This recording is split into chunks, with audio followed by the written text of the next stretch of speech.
We have George Galloway on with us for the next 40 minutes or so, 45 minutes or so. He is a British politician, writer, broadcaster, and Respect Party member of Parliament from Bradford West.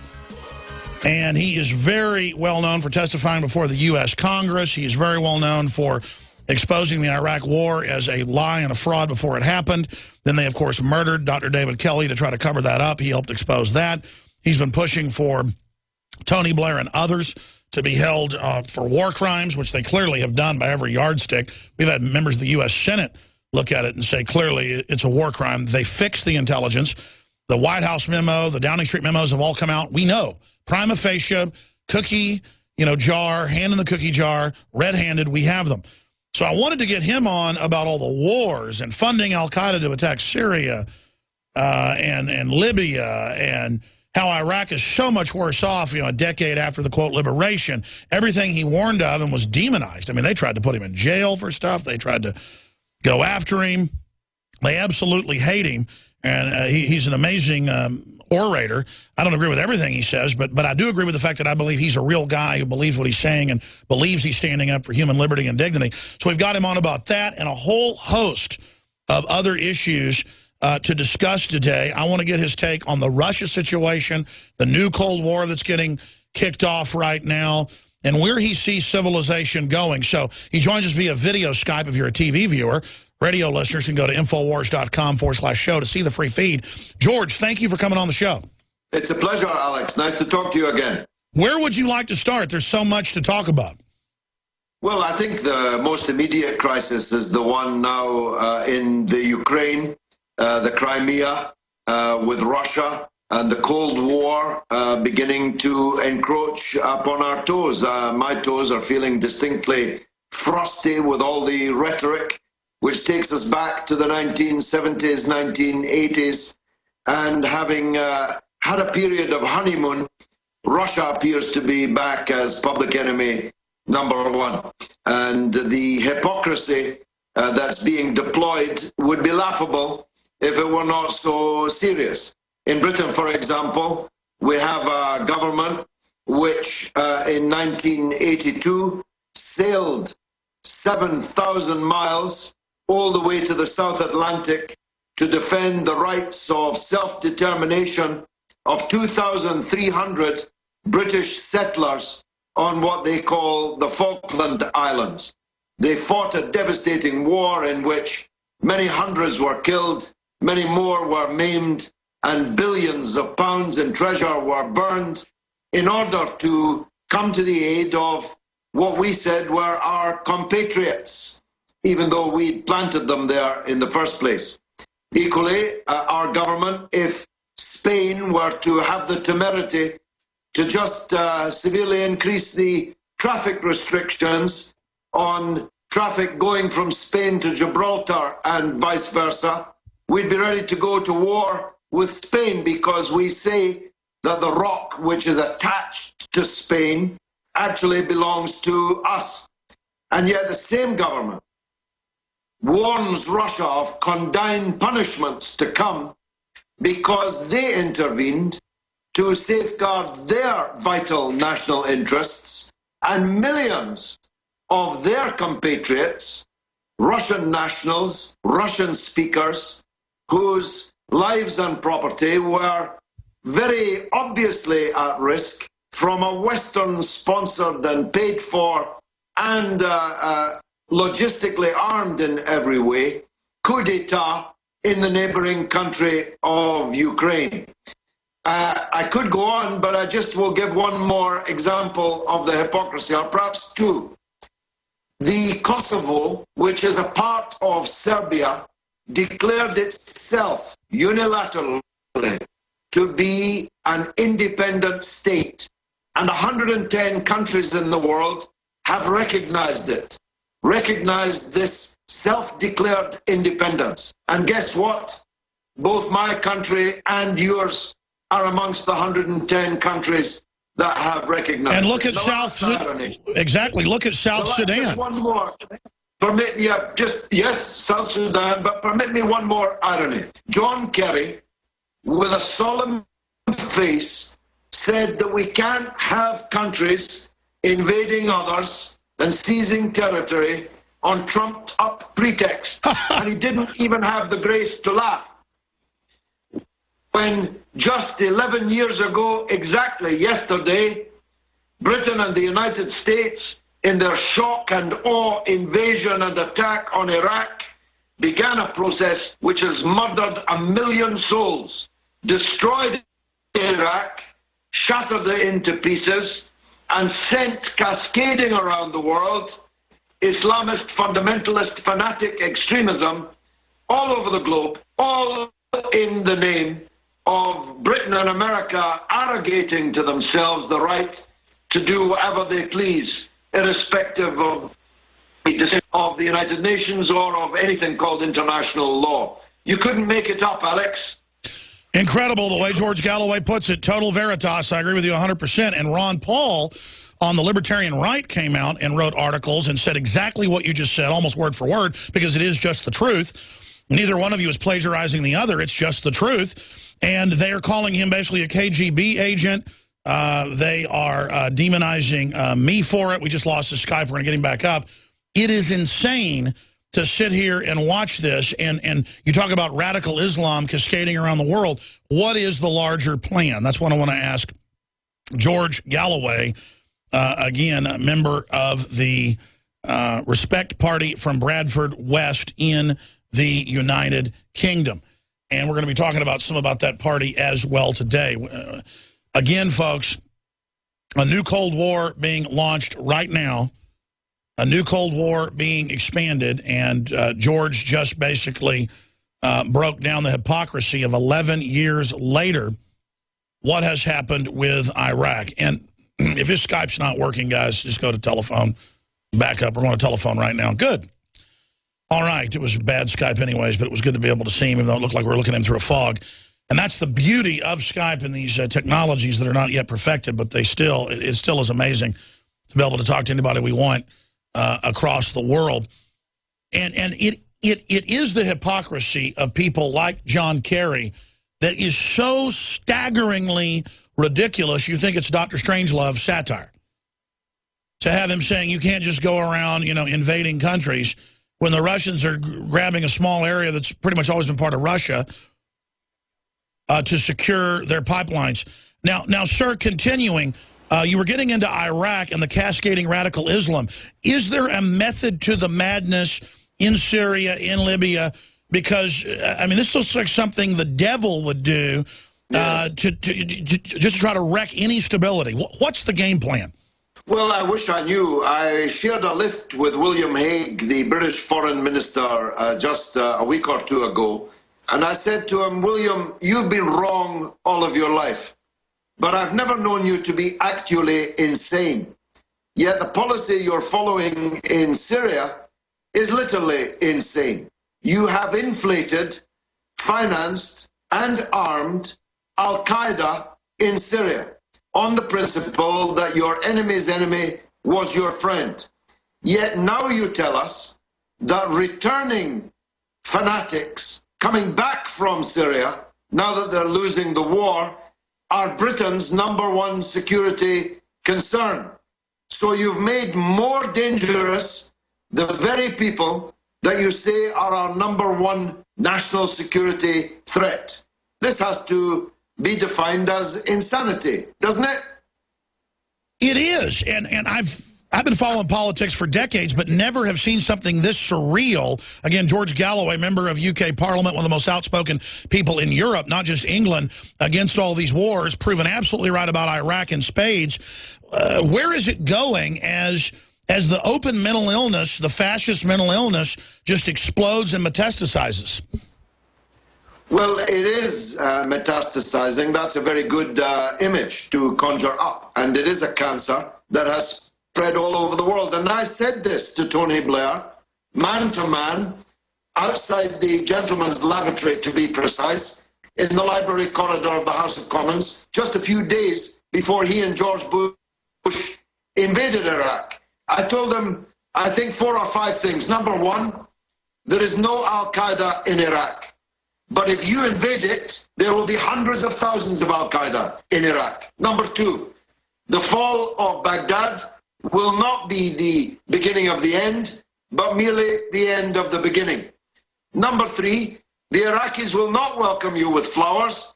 They will welcome you with hot lead and fire. And number 4, to believe that Iraqis would welcome a foreign invasion of their country means that you think they love their country less than we love ours.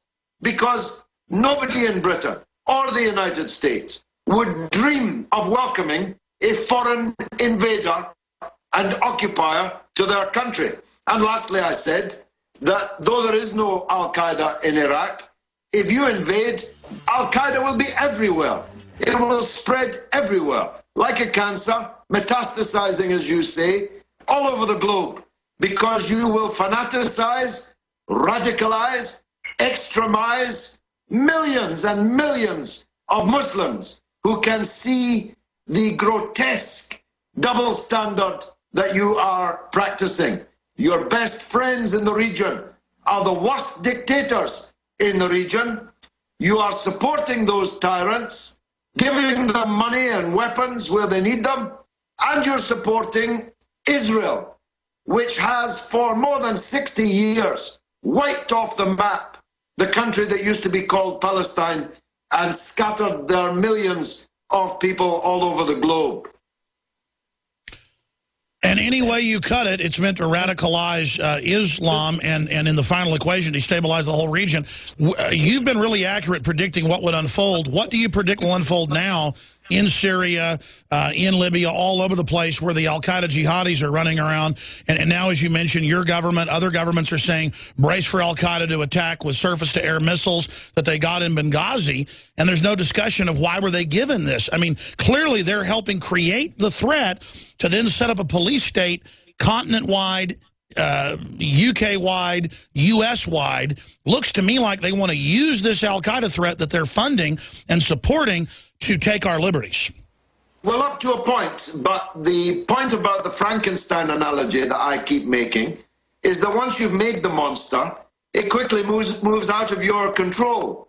And we found that in the 1980s in Afghanistan, when on the same immoral principle that my enemy's enemy is my friend, we supported the fathers of these current extremists in the so-called Mujahideen in Afghanistan. We gave them guns, we gave them money, which they later deployed against us, and most atrociously in the United States of America, but also in London, in Madrid, and elsewhere. So the point about Frankenstein is you've got to read it to the end, because you then realize that Dr. Frankenstein's monster turned on his creator. And whilst a bit of a threat of fanaticism or communism or Russia can be useful to the military-industrial complex, to the security state apparatuses who wish to bolster their budgets, give themselves more power and centrality in the state, only up to a point. Because once you've made this enemy more powerful, as we've done with the fanatics, then you are in very real and present danger from them. They have come up, though, against some serious reality. The Syrian people have rejected their jihad. They have stuck by their regime, even where they may hate their regime. And there are many good reasons to hate the Syrian regime.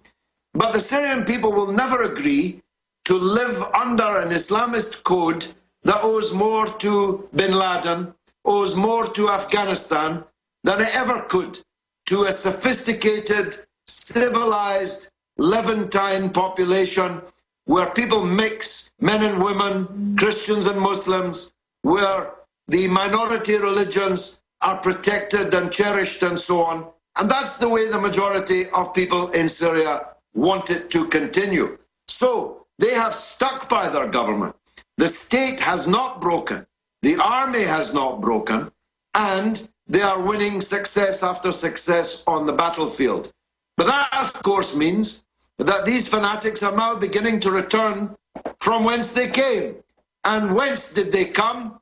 Your country, my country, other European countries, where now blooded, and with the skills of 4 years of terrorist war, they'll be looking for targets in our own countries to attack. Well, sure. Libya is another example that you have raised a couple of times. They painted Gaddafi as a foolish, brutal, idiotic dictator, and he was. But they have managed, with an act of genius, to make Libya worse under their so-called liberators. And they admit that. Than it was under Gaddafi. Just like Iraq. They're all murdering each other in large numbers. They're kidnapping the prime minister, forcing him from office, murdering the American ambassador in Benghazi, killing each other, killing anyone that they can get their hands on. And now there's not one Libya, but 3, soon there'll be 33. What is wrong with these al-Qaeda people? I mean, why are they just so insane and nasty? Well, al-Qaeda's mentality is rooted in and based on the narrowest possible, most sectarian interpretation of Islam that is possible to imagine. And anybody who doesn't share this dogmatic, tiny, narrow interpretation of Islam is an apostate who must be killed. That's just other Muslims, by the way. Never mind when it comes to Christians or Jews or non-believers. All of them have to go. And so this narrow interpretation of Islam is supported in only one place on the earth. Saudi Arabia. And that's Saudi Arabia. And guess what? Saudi Arabia is your country and my country's best friend. Prince Charles was there just the other week, done up like an Arab sheikh with a sword in his hand, doing a sword dance. The very kind of sword that's cutting off people's heads. Christian clerics included. In Syria. Bishops included in Syria, having already stampeded virtually all of the Christians in Iraq out of their country for fear of their lives. That's right. So it's one of the great puzzles of all time.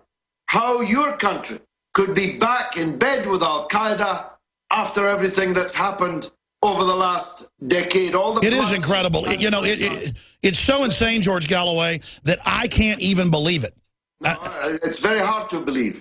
But the blood and treasure of young American servicemen and women, and British servicemen and women, and your taxpayers and mine have been expended in the trillions of dollars in the name of fighting al-Qaeda, when we are now arming and funding al-Qaeda in Syria. As I say, you couldn't make that up. In fact, I'm somewhat of a history buff. I can't think of really a lot of examples, or really any historically, except for 1984, and that's fiction, where you're always at war with East Asia, and the next day you're never at war with East Asia. It is that crazy. So looking forward, because you made a lot of accurate predictions, I've read your writings, watched you when you're in Parliament. I mean, it's always informative. Where do you see this going, and will the political class pay any price on the left and the right for the war crimes that have been committed here, and now the new war crimes of turning al-Qaeda loose? I know you're working towards punishing those war crimes with a lot of courage. Break that down. Well, I'm now making a movie called The Killing of Tony Blair. It's not a snuff movie. It doesn't involve me killing Tony Blair, though that would probably be quite a popular movie. It's about the killings of Tony Blair, the killings carried out by Tony Blair, and the financial killing that he is making as a result of the other killings that he had been doing. And so I hope that we'll get him sacked as the Middle East peace envoy, the most grotesque appointment since Caligula appointed his horse as a proconsul of Rome. I hope that it will stop companies from hiring him. He's made more than £75 million, so $100 million since leaving office, working for the tyrants and the companies that he so handsomely profited and benefited when he was in office. And I'm about to start making a movie to try and punish the American political class. It's called Where's Kenny Boy? It fastens on the criminal Kenneth Lay who may or may not have died of a heart attack just before being sentenced for his crimes in the collapse of Enron, and may or may not be living on a 100,000-acre ranch owned by George Bush in Paraguay, cheek by jowl with the biggest American base in the region, just so people who want to look over the fence might be discouraged from doing so. Oh, absolutely. And we're now crowdfunding for that movie. George Galloway, we got to go to break. It's called Where's Kenny Boy? And your viewers and listeners, I hope, will go to Start Join and support it. Okay, George, stay there. We're going to come back from break, and we'll talk about the film, because I followed this, and I'm glad you're making it. And I hope folks will support it, because clearly he staged his death 2 days before sentencing and has been seen down there at the Bush Ranch. I mean, they sheep-dipped him, folks. They stage deaths all the time. George Galloway's our guest. Stay with us. That's right. We're liberals here, like Thomas Jefferson. I don't accept the mainline liberal establishment or the mainline conservative establishment. I judge each issue on its own and geopolitically study it or domestically look at it and then try to say what is the most honorable, balanced way to address this and to focus on it. Most people just choose their political ideas according to what they think is fashionable, what they think is cool. Most people, as you know, are not informed about the world, especially Americans. Either Americans are extremely informed or they're very uninformed. National statistics show the most uninformed in the world, other than like Afghanis, who can't even find the U.S. on a map in most cases. The equivalent of cavemen. I'm not knocking them, but a lot of those folks have never, even really watched television in the rural areas, so you can't blame them. Most Americans don't have passports. They just think this is the earth. And it's very, very frustrating because clearly Russia just saw 90% of Ukraine grabbed. They only took an area that used to be part of Russia. The media spins it that they've invaded and stolen something. And clearly the West with the EU just gobbled the country up and overthrew an elected government and is trying to start a new Cold War. Now, that's what Ron Paul agrees with. That's what George Galloway's saying. Not because we all get together on the phone and decide what we believe. We are informed. It's fun to be informed about the world, the regions, the players. That's my soap opera. Not football, not sitcoms, not, that's that. When I'm home at night or got my friends over, we're sitting around, we talk about stuff like this because it's interesting to us to learn more. And I'm not saying I'm even that smart. It's very frustrating to know the facts and to know it's not your opinion and then to just see the cheap political porn that's out there that the controlled left and controlled right spew out is very frustrating. We'll get George Galloway's take on that. Talk about Ken Lay, who clearly, the evidence is amazing. People that go down there get harassed, by the way, has been sent down to South America. We're going to talk about that, another film he's working on, and where he thinks the future is going with George Galloway. And then when he leaves us, a little bit of overdrive and take your phone calls. He leaves us at 50 after. Briefly, remember, this hour is brought to you by InfoWarsStore.com. With the pro-liberty T-shirts and the great political films across the political spectrum and the very best books to become informed and the very best supplements like the True Nascent Iodine and the Fluoride Detox and the great Wake Up America coffee and the Silver Bullet Colloidal Silver Double Strength, the Pro Pure water filtration systems are the best gravity-fed systems out there to purify your family's water because of all the Monsanto glyphosates in the water. It's all available at InfoWarsStore.com. And what also makes this show possible is folks like MyPatriotSupply.com with the highest quality non-GMO storable foods as we go into this global depression. Last 25 years, it's great to just have in the attic. Forget about it in the basement. Super high quality. MyPatriotSupply.com/Alex to find their specials or 866-229-0927. MyPatriotSupply.com/Alex. And it is the sponsors and this show and your support that allows us to have a wide spectrum debate and introduce you to all sorts of political ideas and angles and analysis that's unconventional, unorthodox, and basically Renaissance-based. Now, George Galloway, I've been ranting here. I want to give you the floor. Tell us about the film. You're a serious guy. Basically, everything you said about Iraq came true, more than anybody, even more than Ron Paul or myself. What you said came true like it was, prophetic. So you're a serious guy. If you think Ken Lay's really still alive, we're investigating it. I think he is. The evidence is there. Tell us about your film, your crowdsourcing, And then let's move forward to the big picture. What else is happening in the world and where you see us going? Thank you, Alex. There's no evidence that he's dead. And all the circumstantial evidence is that he's still alive. And he cheated the American justice system and allowed his family to remain in control and ownership of his millions, his estates and so on, by mysteriously dying of a heart attack in Colorado just 3 days before being sentenced for then one of the biggest frauds in corporate history. It prefigured the crash of 2008, and indeed Kenneth Lay prefigures the kind of villains that walked across the stage during the crash of 2008. Kenneth Lay was George W. Bush. He was the sponsor, primary sponsor of the political class, not just in the Republican Party, but in the Democratic Party too. And when Bush flew down to Florida to fight the recount, which made him president in the first place, he flew down in an Enron jet covered in Enron insignia.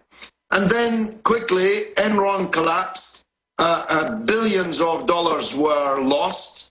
He was convicted of a massive fraud 3 days before sentencing, and thus his family able to retain his millions. He was given permission to go to Colorado, where he died in the night of a heart attack and then was promptly cremated. And nobody from the federal government, nobody from the FBI, nobody from the Justice Department actually saw his dead body before it was supposedly burned. And at his funeral, the entire American political class turned out to pay their respects to a man who had just been convicted of a gigantic, super fraud of billions of dollars. Both the Bushes were there, but President Clinton was also there. President Carter was also there. What were they even doing at the funeral of a convicted criminal in this way? And of course he went up in smoke. Or did he? Because conveniently at the same time, 100,000-acre ranch. Now I know you're in Texas and everything's bigger in Texas, but for me, the idea that Bush owns a 100,000-acre ranch, that he bought it right next door to the American military base, and that you risk being shot for looking over the fence to see if you can spot Kenneth Lay, is all deeply suspicious. So I'm going to go to Paraguay. I'm going to insist on looking over That's a great movie idea that you and Max Kaiser have. That is... Max came up with the idea, and him and I are working on it now, and we're seeking crowdfunding for it on Max's crowdfunding platform, which is called Start Join. And the movie's called Where's Kenny Boy? Because that was George W. Bush's famous cry. Whenever he needed anything, especially the green folding stuff, it was a case of, where's Kenny Boy? Well, I'm asking, where's Kenny Boy? And I'm an elected British Member of Parliament, 27 years elected to the Parliament, 6 times elected. Let's see if they shoot me walking up the drive of the 100,000-acre ranch.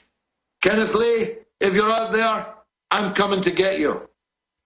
Well, when you look at everything you just said, it's all on record, and they routinely stage military personnel's death to give them new personalities. We've studied Enron. It was a giant multi-hundred-billion-dollar front that they were putting money in the Cayman Islands, the Bahamas, Switzerland. They would, on a single week, make $1 billion extra lying and claiming there was no electricity and triple and quadruple charging people.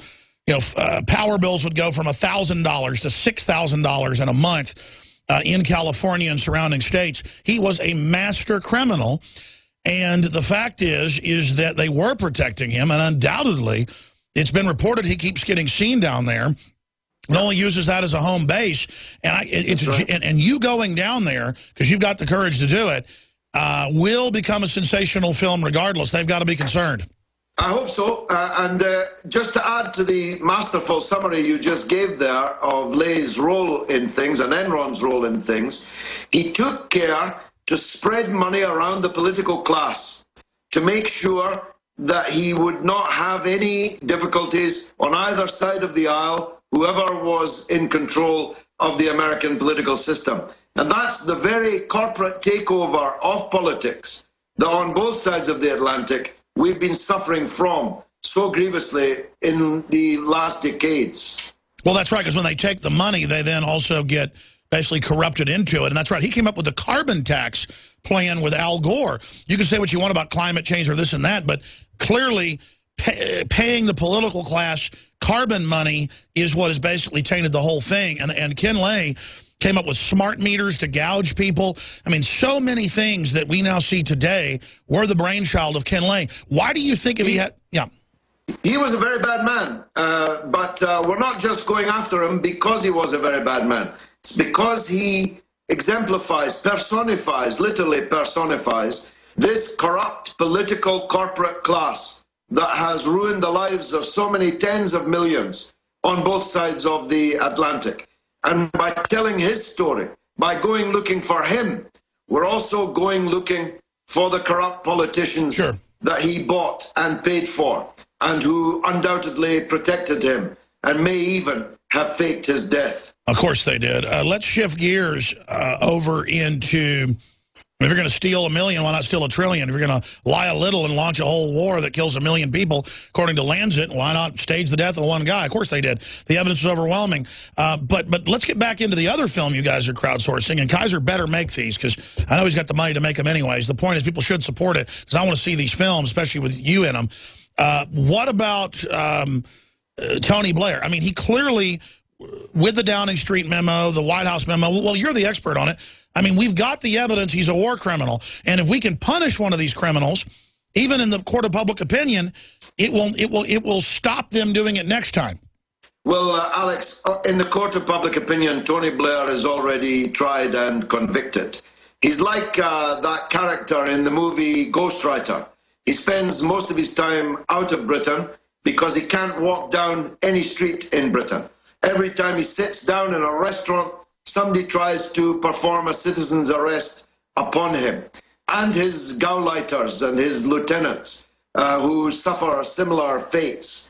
And so in public opinion, this man is destroyed in Britain because it's seen that he lied us into a war in which 1 million people perished and which cascaded this extremism around the world that we've been talking about. But companies keep hiring him, banks in particular, but oil companies and other corporate interests, to a fantastic tune. It's never been known in British politics before for a former Prime Minister to do other than retire to a country estate, sedately advise us from time to time on international It's a delayed payoff. Yeah, but now we've got a situation where the new class of politicians are being told, if you play ball with the right interests, they'll look after you after your term of office is over. And that is just fatal for the political system. I agree. Because if you're legislating for banks and the military-industrial complex and other commercial interests, in their interests with a view to them hiring you when you're finished, how can the public expect good governance as a result? Sure, so how does it all end? How does it all end? Because it's clearly, the fruit is rotting now. They're getting away with everything. And historically, that causes megalomania. How does it end? I mean, you predicted how all the other stuff would go the last decade. Well, what's going to happen now? I think it'll end okay, Alex, and that's where maybe you and I would part company at this point in this sense. Because I believe that the fruit is rotting, it's falling off the trees, in the sense that people have absolutely no faith in the political class which governs them, and they're right not to do so. Oh, no, I agree with you. I agree with you. That does not yet have a form, a physical form of an alternative power, at least not in your country or mine. In many other parts of Europe, for example, an anti-political class is beginning to germinate, to continue your metaphor, and is bearing new fruit. Some of it I like, some of it I don't like, but it's all new power coming through because people have entirely lost faith in the old ways. And the old ways are no longer able to govern as they were. Otherwise, we'd now be at war with Syria and Iran and with Russia and China on the other side of that war. In the British Parliament, we stopped dead the juggernaut of war which was about to take off and begin bombing Syria. Because we did so, President Obama was not able to take off and do the heavy lifting, the majority of the bombing. We stopped the war on Syria. No, George, I agree with you. In it, and Iran would be a belligerent, and goodness knows where that would have all ended up. We stopped that because the political class is now terrified of the public. In Britain, the politicians know that the public hate them, regard them as thieves who fill their own pockets with the public's money and legislate for corporate interests, for vested interests, rather than in the interests of the people. And sooner or later, that will find its expression in new political parties, new political personalities, or radical changes in the leadership and direction of the parties. Well, let me add this, George. When I was in the UK last year to cover and protest Bilderberg, almost all the police, you name it, were telling us, hey, we're on your side. We hate the people in there. We know this is going on. We know there's a shadow government. And it was across the political spectrum. People were really angry in England. You know, they're north of London and Watford. They're in the UK. So, no, we don't disagree. There's a huge awakening. But the political class is militarizing and racing to authoritarianism and having the NSA and, you know, your NSA spy on Parliament, spy on the Senate, to the point of, I mean, the battle's being joined is what I'm saying. No, well, I agree with that. I'm just, I think, a little more confident than you. Perhaps I'm not. Forgive me if I'm wrong. That we will prevail. I don't believe we will go to authoritarianism. Fascism is not possible in the United States or the United Kingdom. I don't think the people would tolerate it. But that's not a fruit that falls off the tree. You have to shake the tree to make sure that people avoid that perilous fate. On that, definitely, we would agree. All that's required for the triumph of evil is that good men and women do nothing. That's right. And we've got to make sure, and you're busy on that, so am I, we've got to make sure that the people do what's necessary to do to stop that fate. Well, I want to get you back as soon as you go down there to try to cover his ranch and give us coverage. And GeorgeGalloway.com, respectparty.org. I really appreciate you spending time with us, and you've really went up against a lot. You know, they tried to destroy you when you exposed the Iraq War, and we all admire courage. So thank you so much for your time, George Galloway. Thank you, Alex. It's been a pleasure. Thank you, sir. Wow, that was a powerful interview, and that guy's got a lot of courage, folks. I mean, let me tell you, they were killing people over in the UK opposing the war, and he was getting threatened. They were trying to put him in jail and stuff. And so you can say what you want about George Galloway. He has got a lot of courage, and we appreciate him coming on the show, and I hope those movies get made. All right, I'm going to come back, take phone calls in the next segment, the one after that. We're going to talk to Scott and Rod and Ed and Patrick and JD and others. Get ready with your comments straight ahead. I'm Alex Jones with Infowars.com and PrisonPlanet.com, and you can follow me on Twitter at RealAlexJones. But everything Galloway said, you can prove. Paramilitary police, cops are